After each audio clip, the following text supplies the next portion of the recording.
श्री सीताराम सिखावस्ती के चैनल में आप सभी का स्वागत है। मैं हूं सिखावस्ती। तो आज इस वीडियो में हम जानेंगे अगहन मास या मार्गशीर्ष मास की अमावस्या तिथि के विषय में। हम जानेंगे कि अमावस्या तिथि कौन से दिन मनाई जाएगी, व्रत कब रखा जाएगा, स्नान दान कब किया जाएगा, अमावस्या तिथि पर हमें कौन कौन से कार्य करने चाहिए, लक्ष्मी प्राप्ति के लिए कौन से उपाय करने चाहिए, और इसके साथ ही अमावस्या तिथि पर आपको भूल कर भी इस कार्य को नहीं करना है। यदि आप इस कार्य को करते हैं तो आपके पूरे महीना का जो भी आपने पुण्यदान पुण्य कर्म किए होंगे वह सभी नष्ट हो जाते हैं, दूसरे के पास चले जाते हैं। तो वीडियो बहुत महत्वपूर्ण है, पूरा देखिएगा। अच्छा लगे तो लाइक कमेंट शेयर कीजिए। चैनल पर यदि आप पहली बार आए हैं तो चैनल को सब्सक्राइब कीजिए। देखिए, अमावस्या तिथि पितरों के निमित्त होती है। इस दिन हम जो भी पुण्य कर्म करते हैं उससे हमारे पितृ प्रसन्न होते हैं, जिससे हमें पितृ दोष से मुक्ति प्राप्त होती है। और जो मार्गशीर्ष मास या अगहन मास की अमावस्या तिथि है तो उसकी महिमा और ज्यादा बढ़ जाती है, क्योंकि अगहन का महीना भगवान विष्णु का प्रिय मास है। तो इसलिए ये इस महीने की और अमावस्या तिथि की बहुत भारी महिमा है। इस दिन आपको ज्यादा से ज्यादा पुण्य कर्म करके अपने पितरों को प्रसन्न करना है, उनका आशीर्वाद प्राप्त करना है, और साथ ही आपको नारायण भगवान की कृपा, उनका आशीर्वाद प्राप्त करना है, अपनी मनोकामनाएं पूरी करना है। तो चलिए जान लेते हैं वर्ष 2025 में अमावस्या तिथि कब मनाई जाएगी। देखिए, इस वर्ष अमावस्या तिथि 2 दिनों की हो रही है, 19 तारीख की और 20 तारीख की।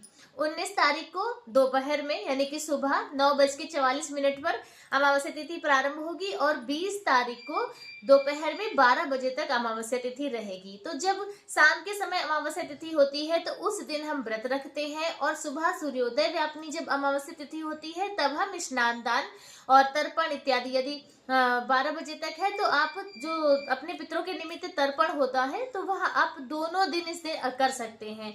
यह एक सौभाग्य ही समझिए कि हमें 2-2 दिन प्राप्त हो रहे हैं अपने पितरों के निमित्त कार्य करने के लिए। ठीक है, तो आप 19 तारीख को भी अपने पितरों के निमित्त तर्पण इत्यादि कर सकते हैं और 20 तारीख को भी आप कर सकते हैं, क्योंकि 12 बजे तक का समय आपको अमावस्या तिथि का मिल रहा है।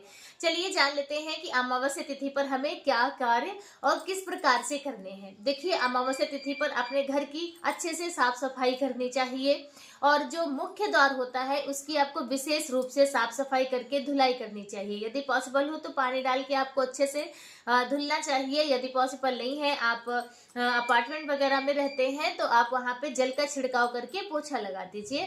कहने का तात्पर्य है कि मुख्य द्वार अमावस्या तिथि पर साफ सुथरा होना चाहिए, क्योंकि मुख्य द्वार पर ही आपके जो पितृ हैं उनका प्रवेश होता है, साथ ही माता लक्ष्मी का भी प्रवेश होता है, क्योंकि लक्ष्मी माता की भी यह अमावस्या तिथि बहुत प्रिय है। कार्तिक अमावस्या पर ही माता लक्ष्मी का प्राकट्य होता है, तो इसलिए लक्ष्मी माता का भी प्रवेश अमावस्या तिथि पर आपके मुख्य दरवाजे से ही होता है। तो मुख्य दरवाजे को आपको अच्छे से साफ कर लेना है। फिर आपको स्नान करना है। स्नान आपको सूर्योदय से पूर्व ही करना है। सूर्योदय से पूर्व स्नान करें। स्नान वाले जल में काले तिल और गंगा जल डालकर करें।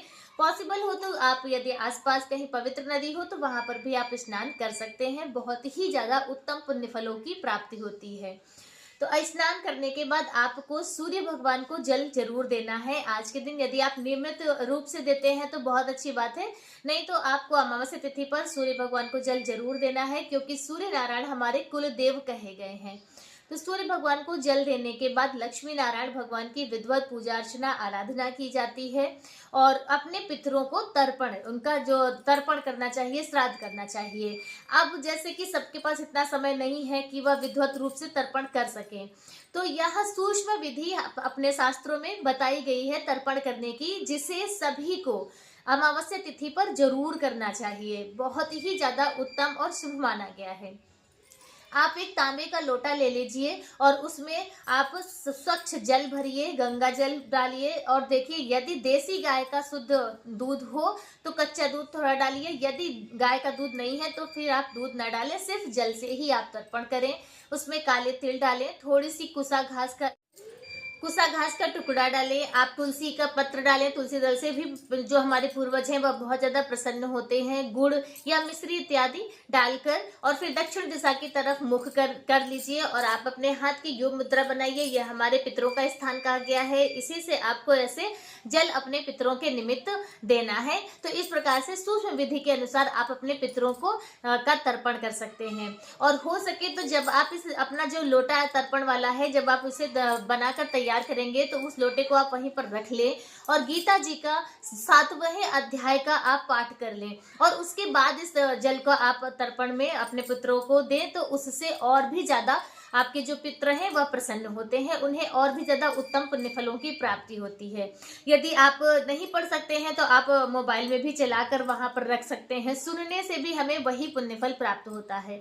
तो इस प्रकार से आपको अपने पितरों के निमित्त तर्पण का कार्य करना है और फिर आपको पंचबली अनुष्ठान करना है। आपकी रसोई में जो कुछ भी भोजन बने, आप खीर पूड़ी सब्जी जो भी आपके रसोई घर में बने, तो उसे आप 5 जगहों पर निकाल लें। 5 जगह हो जाएंगी। आप गाय की जो निकालते हैं वह निकालें, कौवे के लिए निकालें, कुत्ते के लिए निकालें, चींटियों के लिए निकालें और एक ब्राह्मण दंपत्ति को आपको आज के दिन भोजन जरूर कराना चाहिए। यदि आप भोजन नहीं करा सकते हैं तो आप बनाकर मंदिर में दे आएं या कच्चा अनाज सीधा निकाल दें। एक ब्राह्मण दंपत्ति को भोजन आज के दिन आप जरूर कराएं, बहुत ही ज्यादा उत्तम माना जाता है।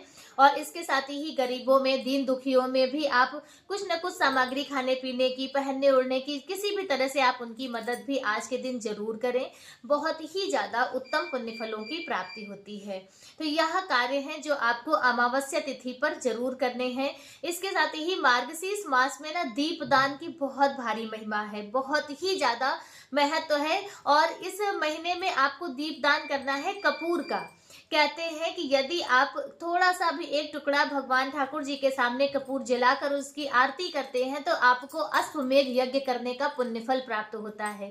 तो अमावस्या तिथि पर आपको 5 जगहों पर दीपदान जरूर करना है। आप अपने घर के ठाकुर जी के सामने करें, घर के मुख्य दरवाजे के दोनों तरफ कपूर के टुकड़े शाम के समय जरूर जलाएं, तुलसी माता के पास कपूर जलाएं, किसी जलाशय पर जलाएं, चौराहे पर, मंदिर पर।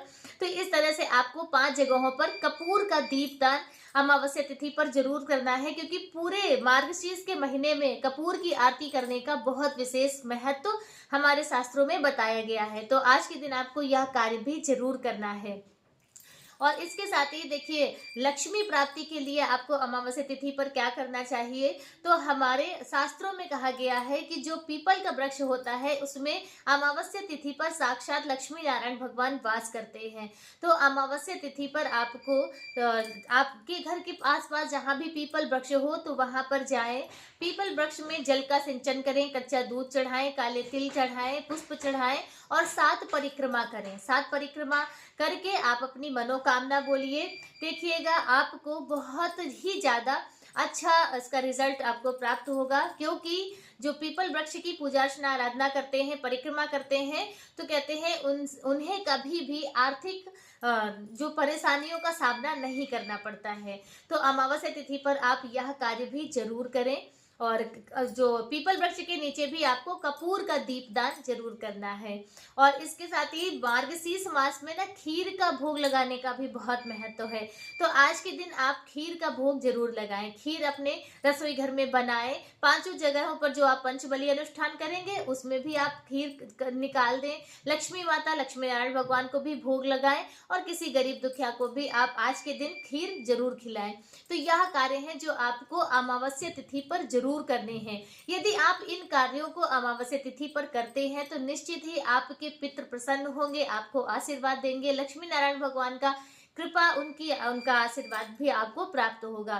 देखिए, नारद पुराण में जो नारद जी हैं वह कहते हैं कि इस अमावस्या तिथि पर, कोई भी अमावस्या तिथि हो तो उस दिन स्नान, दान, तर्पण और जो हवन जरूर करना चाहिए। बहुत बड़े उसमें नहीं, विधि से नहीं, तो आप सूक्ष्म विधि से ही सही पर छोटी विधि से आप अपने घर पर आज के दिन हवन जरूर करें।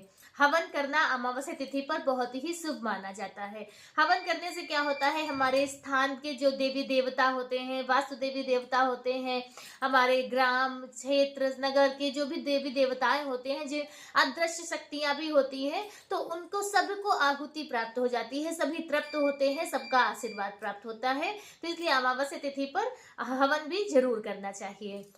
तो यह कार्य हो गए जो हमें अमावस्या तिथि पर जरूर करने चाहिए। अब उन कार्यों के विषय में जान लेते हैं जो आपको अमावस्या तिथि पर भूल कर भी नहीं करना है। देखिए, हमारे शास्त्र कहते हैं कि अमावस्या तिथि पर किसी भी दूसरे का अनाज भोजन हमें नहीं करना चाहिए। जिसका भी भोजन आप अमावस्या तिथि पर करेंगे तो आप उसे अपने 1 महीने का जो भी आपने पुण्य कर्म किए, जो भी आपने अपने पुण्य फल संचित किए हैं, वह सभी पुण्य कर्म आप उस व्यक्ति को दे देंगे जिसका भोजन आप अमावस्या तिथि पर करेंगे। अब इस स्थिति में क्या होता है कि कौन कौन सी ऐसे स्थान है जहां पर आप कर सकते हैं। जैसे आप अपने गुरु जी के पास गए तो आप अपने गुरु द्वारा दी हुई कोई भी वस्तु ग्रहण कर सकते हैं। जैसे कोई महिला है तो वह अपने मायके में यदि गए है तो वहां पर वो अपने भाई बंधुओं का, अपने माता पिता का भोजन इत्यादि कर सकती है, उसमें यह नियम नहीं लागू होता है। आप अपने ससुराल में हैं तो भी, चाहे महिला हो या पुरुष हो, यदि आप अपने ससुराल में हैं तो वहां भी आप भोजन कर सकते हैं, उसमें भी कोई ऐसा नियम नहीं है। कहने का तात्पर्य है कि जिनका जैसे खून से रिश्ता होता है, खून का लगाव होता है, भाई बहन है, तो वहां पर यह नियम नहीं लागू होता है। यह नियम लागू होता है कि जैसे अमावस्या तिथि पर बड़े बड़े भंडारे लोग कराते हैं, तो उन भंडारों का आपको भोग प्रसाद नहीं लेना चाहिए अमावस्या तिथि पर। इसके साथ ही आपके पड़ोस में, आपकी रिश्तेदारी में कहीं कुछ निमंत्रण इत्यादि है तो वहां पर आपको सिर्फ अमावस्या तिथि पर भोजन नहीं करना चाहिए, क्योंकि यदि आप भोजन करते हैं तो आप अपने 1 महीने का पुण्य फल उन्हें दान दे देंगे। तो इस बात का आपको विशेष ध्यान रखना है। यदि आप कहीं पर हैं, आपको करना ही है, तो आप खरीद कर भोजन करें, तो उसमें यह नियम नहीं लागू होता है, तो आप खरीद कर भोजन कर सकते हैं। और जहां तक हो सके दूसरे का अनाज अमावस्या तिथि पर खाने से बचना चाहिए। तो यह कुछ नियम है जो आपको अमावस्या तिथि पर जरूर मानने चाहिए। वैसे भी कहते हैं कि अमावस्या तिथि हुई, पूर्णिमा तिथियां हुई, तो इन तिथियों में हमें अपने मान्यों के यहाँ, जैसे कि जो हमसे श्रेष्ठ हैं, पूज्य हैं, हमारे अपनी बहन बेटियों के यहाँ पर भी भोजन इत्यादि नहीं करना चाहिए। हम सभी के यहाँ ऐसा नियम होता है, तो इन बातों का आपको ध्यान रखना चाहिए। तो अमावस्या तिथि से संबंधित आज का वीडियो मेरा बस इतना ही। वीडियो कैसा लगा कमेंट करके जरूर बताएं। मिलते हैं दूसरे वीडियो में किसी दूसरी जानकारी के साथ। तब तक के लिए श्री सीताराम।